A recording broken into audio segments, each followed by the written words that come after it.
ஆதவர்ஜுனா நேற்றைக்கு சட்டம் தெரியாமல் நீதிமன்ற நடவடிக்கையை புரிந்து கொள்ளாமல் சுப்ரீம் கோர்ட் என்ன சொன்னது, அந்த வழக்கை ஓய்வு பெற்ற ஒரு சுப்ரீம் கோர்ட் நீதிபதியுடைய தலைமையில் விசாரணை நடந்து கொண்டிருக்கு. சுப்ரீம் கோர்ட்டுடைய ஓய்வு பெற்ற நீதிபதியை சுப்ரீம் கோர்ட் நியமித்து விசாரணைகள் முறையாக நடைபெற்றுக் கொண்டிருக்கிறது. விஜயை 2 முறை போயிட்டு வந்தார். இவர்களெல்லாம் நேற்றுக்கு பேசிய ஆதவர்ஜுனா, A2 புஷி ஆனந்த், இவர் வந்து புஷி ஆனந்த் A2, முரளி ஒரு நிர்மல் குமார் A3, ஆதவர்ஜுனா பிறகு சேர்க்கப்பட்டார். ஜெகதீஷ் பழனிசாமி, அதாவது அவருடைய இன்றைக்கு இருக்கக்கூடிய விஜயனுடைய பொலிட்டிக்கல் அட்வைசராக அவர் வைத்திருக்கிற பிரைவேட் செக்ரட்டரி வச்சிருக்கார். இவர்களெல்லாம் அக்யூஸ்டாக போடப்பட்டது.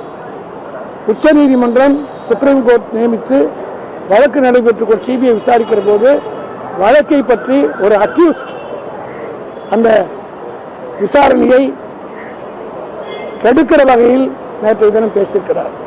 ஆகவே இது குறித்து சட்ட ரீதியான நடவடிக்கை எடுப்பதற்காக திராவிட முன்னேற்ற கழகத்தின் சார்பில் உச்ச நீதிமன்றத்தில் திமுகவுடைய அமைப்பு செயலாளர் என்கிற முறையில் நான் இம்ப்ளீட் பெட்டிஷன் இன்றைக்கு தாக்கல் செய்ய போகிறேன். அதே போல ஆதவர்ஜுனா மீது கண்டெம்ப்ட் ப்ரொசீடிங்ஸ் எடுப்பதற்கும் உச்ச நீதிமன்றத்தில் மனு தாக்கல் செய்ய இருக்கிறோம். இப்படியே இந்த ஆதவர்ஜுனாவுடைய ஆட்டத்துக்கு ஒரு எல்லையே இல்லாமல் போது அவர் யார் என்பது நாட்டுக்கு தெரியும். இந்த நாட்டையே குத்தி தேவராக்கிய லாட்ரி குடும்பத்தை சார்ந்தவர். இவருடைய குடும்பத்தை சார்ந்தவர்கள் மீது கேரளாவில் 928 கோடிக்கு ஊழல் வழக்கு ஏதாவது வந்து லாட்ரி சீட்டு வழக்கில் வழக்கு நடந்து கொண்டிருக்குது. இவருடைய மனைவி அதில் ஒரு அக்யூஸ்ட். இவர் ஒரு அக்யூஸ்ட் இந்த கேஸில், இவருடைய மனைவி லாட்ரி சீட்டில் அக்யூஸ்ட். இப்படிப்பட்ட அக்யூஸ்டுகள் எல்லாம் ஒன்றா சேர்ந்து கொண்டு எங்களை அக்யூஸ் பண்ணுவதை எந்த காலத்திலும் ஏற்றுக்கொள்ள முடியாது. இவர்களுக்கு உரிய வகையில் சட்ட ரீதியாக நாங்கள் பதில் சொல்வோம், நடவடிக்கை எடுப்போம் என்பதை தெரிவித்துக் கொள்கிறேன்.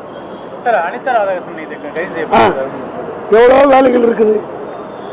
இதையெல்லாம் விட்டுட்டு அனிதா ராதாகிருஷ்ணன் எப்பவுமே இந்த மாதிரி அவதூறு வழக்குகளை கைது பண்ணுறதே கிடையாது. ஜெயலலிதா பீரியடில் என் மேலே 16 கேஸு, தலைவர் தளபதி மீது 40 கேஸு, எடப்பாடி பீரியட்லையும் கேஸ் போட்டாங்க.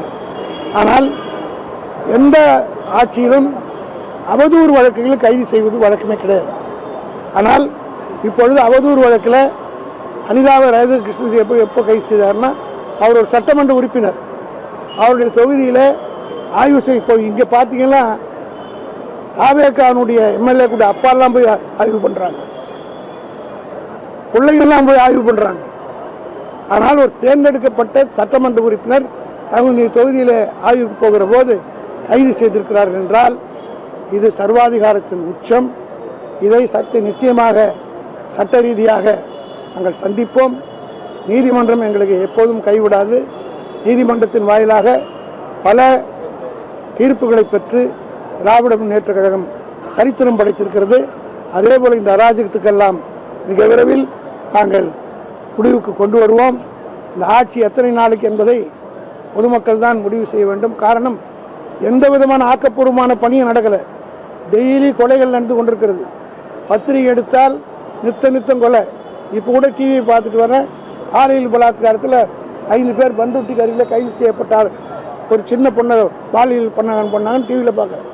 ஆக பாலியல் பலாத்காரம் நடந்து கொண்டிருக்கிறது, கொலை நடந்து கொண்டிருக்கிறது, கஞ்சா விற்று கொண்டிருக்கிறார்கள், எல்லா விதமான தவறுகளும் நடந்து கொண்டிருக்கிறது.